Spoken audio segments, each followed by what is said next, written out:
High, welcome chemistry ক্লিনিকে সবাইকে। তো আপাতত তোমরা যারা নিট 2025-এর মোটামুটি ডেটগুলো, ইম্পর্ট্যান্ট ডেটগুলো জেনেই নিয়েছো। আর যারা ফ্রেশার্স আছো, মানে রাউন্ড টুর জন্য যারা ফ্রেশার্স, তারা রেজিস্ট্রেশনও করে ফেলে, ডকুমেন্টসও ভেরিফিকেশান আশা করি সবারই হয়ে গেছে। তাহলে তোমরা ওয়েট করে আছো চয়েস ফিলিংয়ের জন্য।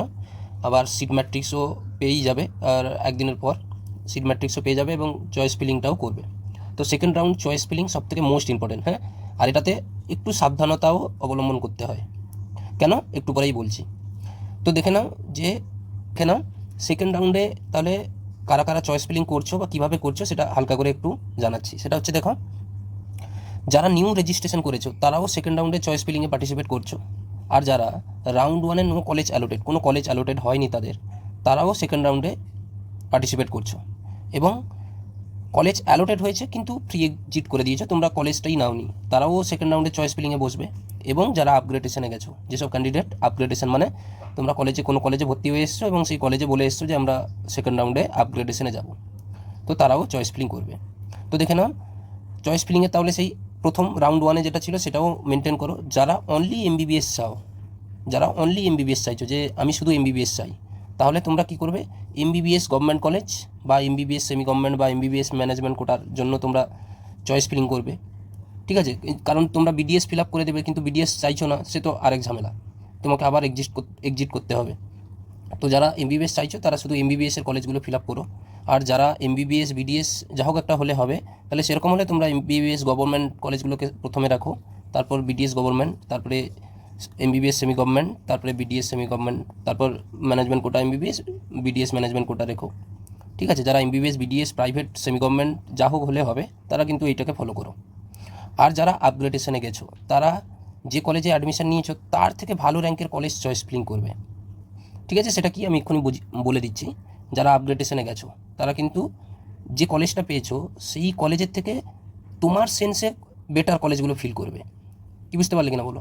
সেই না হলে তুমি যদি সেই সেন্স, মানে যে কলেজে ভর্তি হয়েছো তার থেকে যদি তুমি লো কলেজগুলো ফিলিং করো, আর যদি সেই কলেজে রাউন্ড টুতে যে কলেজ অ্যালোটেড হবে সেই কলেজেই তোমাকে মানে তুমি বাধ্য সেই কলেজে ভর্তি হতে, এর কোনো উপায় নেই। হয় তোমাকে এক্সিট করতে হবে, এক্সিট করতে গেলে রাউন্ড 3-তে বসতে গেলে তোমাকে আবার রেজিস্ট্রেশন করতে হবে। আর তুমি যদি সেই কলেজে ভর্তি হও তাহলে তোমাকে আবার নিউ রেজিস্ট্রেশন করতে হবে না।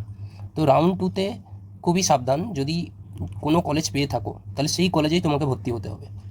এবার তুমি পেয়েছিলে বর্ধমানে রাউন্ড ওয়ানে, দিয়ে তুমি ফিল আপ করে দিয়েছো মালদা, ঝাড়গ্রাম, তাম্রলিপ্ত, তাহলে তোমরা ফিল আপ করে দিয়েছো এবং কলকাতা কলেজগুলোও রেখেছো। এবার কোনো কারণে তোমার চলে এলো ঝাড়গ্রাম মেডিকেল কলেজ, তাহলে তোমাকে বর্ধমান মেডিকেল কলেজ ছেড়ে ঝাড়গ্রাম মেডিকেল কলেজে কিন্তু যেতে হবে। কি বুঝতে পারলে? তাহলে চয়েস ফিলিংটা একটু সাবধানে করো, সেটা আমি দেখাচ্ছি কি হয়। আর যারা বিডিএস গভর্নমেন্ট পেয়েছো কিন্তু এমবিবিএস চাও, তাহলে তোমরা কি চাইবে, এমবিবিএসের গভর্নমেন্ট কলেজগুলোকে চয়েস ফিলিং রাখবে, বিডিএস গভর্নমেন্টগুলোকে আর রেখো না। কারণ যদি আবার বিডিএস গভর্নমেন্ট রেখে দাও তাহলে বিডিএস গভর্নমেন্ট পেয়ে যাবে, আবার পেয়েও যেতে পারো, তাহলে তোমরা এমবিবিএস গভর্নমেন্টগুলোই রেখো। ঠিক আছে। আর চয়েস ফিলিং করার সময় যেগুলো মাথায় রাখবে, রাউন্ড 2 সেই রাউন্ড 1-এ যেগুলো বলা হয়েছিল সেগুলো দেখো, কলেজের এজ বা কলেজটা কত পুরাতন, পেশেন্ট লোড বা পেশেন্ট কত আসে, মানে পেশেন্ট যত আসবে তত কলেজটার নাম আছে, মানে ততই ভালো হবে। তারপরে কত পিজির জন্য কতটা সিট অ্যাভেলেবেল আছে সেইগুলো একটু খোঁজ রেখো। ইনফ্রাস্ট্রাকচার, ঠিক আছে, বিল্ডিং, হোস্টেল কেমন কি কাছাকাছি কিনা, এগুলো কিন্তু একটু ভালো করে রেখো। এবং কলেজের অ্যাটমসফিয়ার ভালো কিনা, সিনিয়র জুনিয়র রিলেশনগুলো ভালো আছে কিনা, না হলে অনেক কলেজে বারবার তোমরা দেখছো প্রবলেম হচ্ছে। তো এই অ্যাটমসফিয়ারগুলো একটু খোঁজ খবর নিয়ে দেখো। আর ডিস্টেন্স ফ্রম হোম, মানে তোমার বাড়ি ধরো বর্ধমানে, কিন্তু তুমি নর্থ বেঙ্গল মালদা এগুলো তুমি চয়েস ফিলিংয়ে রেখেছো, পেয়েও গেলে কিন্তু যেতে চাইছো না, তখন আর এক প্রবলেম। তাহলে তোমার কাছাকাছি ডিস্টেন্স এগুলোও মেনটেন করে একটা চয়েস ফিলিংয়ের জন্য, তাহলে এগুলোও দেখো। এবং পলিটিক্স, সেটা তো প্রত্যেকটা মেডিকেল কলেজে আশা করি থাকছে, তো এটাও একটু এড়িয়ে যাওয়ার চেষ্টা করবে। তো এগুলো দেখে কিন্তু চয়েস ফিলিং করবে। যারা নিউ আছো তারা তো ভালোভাবেই দেখো এটা। আর যারা রাউন্ড 1-এ চয়েস ফিলিং করেছিলে তারা নিশ্চয়ই এগুলোকে ফলো করেছিলে। এবার এসো যারা আপগ্রেডেশন করতে চাও না, মানে কি বলো দেখি, তোমরা কলেজে অ্যাডমিশন নিয়েছো, এবার কলেজকে বলেও এসছো যে আমি আপগ্রেডেশনের জন্য যাব, কিন্তু এখন ডিসিশন নিচ্ছ যে না, আমি আর আপগ্রেডেশনে যাব না, আমি যে কলেজ পেয়েছি আমি স্যাটিসফাই, তাহলে কিছু করার দরকার নেই, তোমরা চয়েস ফিলিং করবে না, যেই কলেজ আছে সেই কলেজেই থেকে যাবে, তারপর আর কিছু করার দরকার নেই, তোমার কাউন্সিলিং এন্ড। কি বুঝতে পারলে কিনা বলো? তাহলে তোমরা আর কিছু করার দরকার নেই, চয়েস ফিলিং করবে না। কি বললাম, যারা কলেজে অ্যাডমিশন নিয়ে এসছো আর যেতে চাইছো না, কিন্তু বলে এসেছিলে যে আমি আপগ্রেডেশনে যাব, তাহলে তোমরা চয়েস ফিলিং করবে না রাউন্ড টুতে চয়েস ফিলিং করবে না, ব্যাস তোমরা যেই কলেজ অ্যালোটেড হয়েছিলে সেই কলেজই থেকে যাবে, মানে যেই কলেজে তোমরা অ্যাডমিশন হয়েছিলে।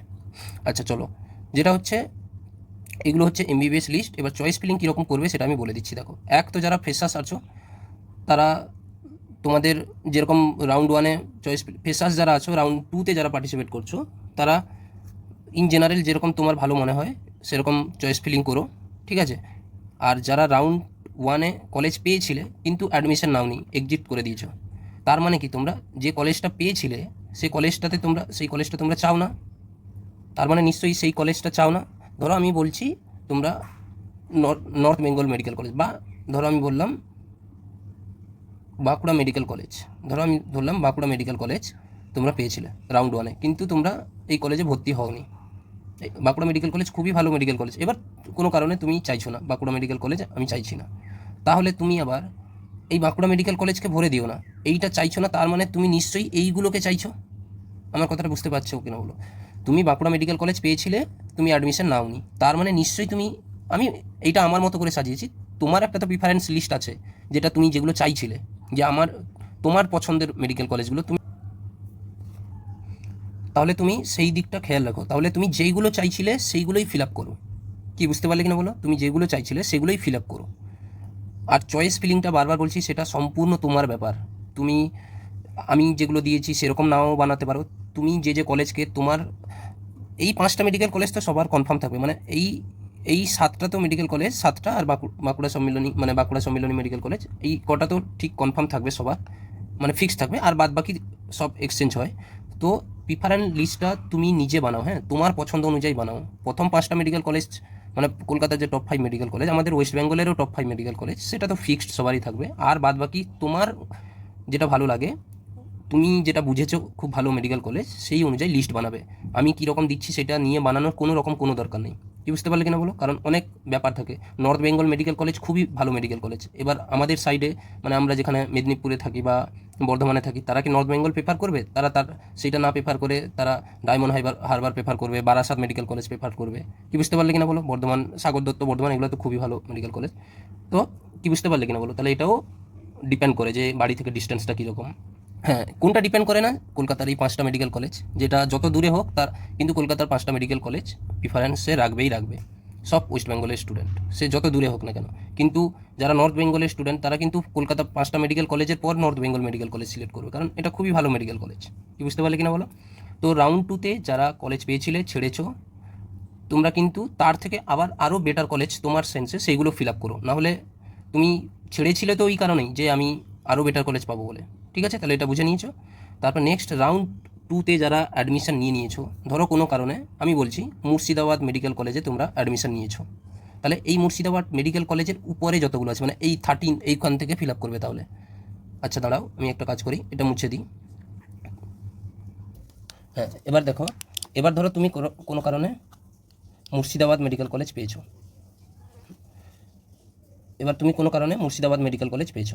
এবার কি হবে? তুমি কিন্তু মুর্শিদাবাদ মেডিকেল কলেজটাকে বাদ দিয়ে বাদ বাকি এইখান থেকে ফিল আপ করবে, এই কটা ফিল আপ করবে। আমি অ্যাজ ফর এক্সাম্পল বলছি, মানে এই কটাই প্রিফারেন্স লিস্টে রাখবে।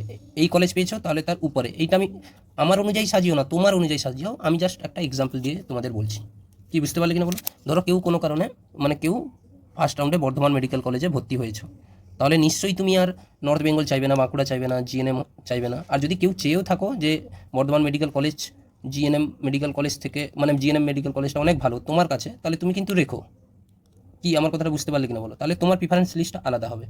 কি বুঝতে পারলে? এবার তুমি ধরো পেয়েছো জোকা, তাহলে তুমি ডায়মন্ড হারবার তোমার সেন্সে ভালো লাগছে, তাহলে তুমি ভালো রাখতে পারো, কোনো অসুবিধা নেই। কিন্তু আমি একটা এক্সাম্পল দিচ্ছি, তোমার প্রিফারেন্স লিস্ট বানাবে। ধরো তুমি বর্ধমান মেডিকেল কলেজ পেয়েছো, তার মানে এইখানটা বাদ দিয়ে তুমি এইটা সাজাবে, এইটুকু চয়েস ফিলিংয়ে রাখবে। যদি তুমি কোনো কারণে মালদা রেখে দাও, বারাসাত রেখে দাও, প্রফুল্লচন্দ্র রেখে দাও বা শরৎচন্দ্র রেখে দাও, মানে এই 5টাও রেখেছো এবং তুমি সাথে সাথে আবার শরৎচন্দ্র চট্টোপাধ্যায়, প্রফুল্লচন্দ্র, বারাসাত এগুলোও রেখে দিয়েছো, তাহলে কোনো কারণে যদি প্রফুল্লচন্দ্র সেন মেডিকেল কলেজে অ্যালটমেন্ট চলে আসে, তাহলে তোমাকে বর্ধমান মেডিকেল কলেজ থেকে এই কলেজে অ্যাডমিশন নিতে হবে, কোনো করার থাকবে না আর। কি বুঝতে পারলে কিনা বলো? ঠিক আছে, তাহলে আশা করি বুঝে নিয়েছো। তারপর এগুলো দেখে না, এগুলো পরপর আমি একটা চয়েস ফিলিংয়ে রেখেছি, তো তোমরা তোমার মতো করে সাজিও, বা তোমরা সার্চ করে দেখতে পারো কোন কলেজের কত র্যাঙ্ক আছে, সেই অনুযায়ী দেখতে পারো। আর যদি বিডিএস গভর্নমেন্ট মেডিকেল কলেজের র্যাঙ্ক দেখতে চাও তাহলে আর আহমেদ ডেন্টাল কলেজ, এটা খুবই ভালো, তারপরে Bardhaman medical college dental college, তারপর নর্থ বেঙ্গল। তাহলে বিডিএস যারা রাখছো তারা এরকম সাজিয়ে রাখতে পারো। তারপর সেম প্রসেস কিন্তু semi government MBBS, semi government বিডিএসও। ঠিক আছে, আশা করি মোটামুটি রাউন্ড টুর চয়েস ফিলিংটা মেন মোটো কথা হচ্ছে কি, যে কলেজ তোমরা ভেবে রেখেছিলে ফার্স্ট, মানে যারা ফার্স্ট রাউন্ড মানে রাউন্ড টুতে যারা ফ্রেশার্স আছো তাদের জন্য নয়, যারা রাউন্ড ওয়ানে পেয়েছিলে মেডিকেল কলেজ কিন্তু ছেড়েছো বা ভর্তি হয়ে আপগ্রেডেশনে যাচ্ছ, তোমরা রাউন্ড ওয়ানে যে কলেজ পেয়েছো তার থেকে বেটার কলেজগুলো রাখবে, আর সেই কলেজকে রাখারও দরকার নেই। বুঝতে পারলে, বাঁকুড়া সম্মিলনী কলেজে যারা পেয়েছো আপগ্রেডেশনে যাচ্ছ, বাঁকুড়া রাখার দরকার নেই, তার থেকে ভালো কলেজগুলো রেখো। ঠিক আছে, এইটা হচ্ছে রাউন্ড টুর মোটামুটি চয়েস ফিলিং। সেইভাবে রাউন্ড টুর চয়েস ফিলিংটা করো। আর সিট ম্যাট্রিক্সটা তোমরা পেয়ে যাবে। সিট ম্যাট্রিক্স দেখে আবার চয়েস ফিলিং করতে যেও না, এই কলেজে বেশি আছে সেই কলেজটা আগে প্রিফারেন্স দিয়ে দিব, ওরকম করে দেখতে যেও না। কারণ দেখবে পিছনের কলেজগুলোতে অনেক বেশি সিট পড়ে থাকবে, কারণ সেই কলেজে অনেকে অ্যাডমিশন নেবে কিন্তু আপগ্রেডেশনে যাবে, তাহলে সেই কলেজে আবার প্রিফারেন্স লিস্টে 1 নম্বর দিয়ে দিও না। সিট ম্যাট্রিক্স দেখে চয়েস ফিলিং করতে যেও না, যেরকম তোমার বেটার সেন্সে ভালো কলেজ আছে সেই কলেজ অনুযায়ী চয়েস ফিলিংটা করো। ঠিক আছে, থ্যাংক ইউ।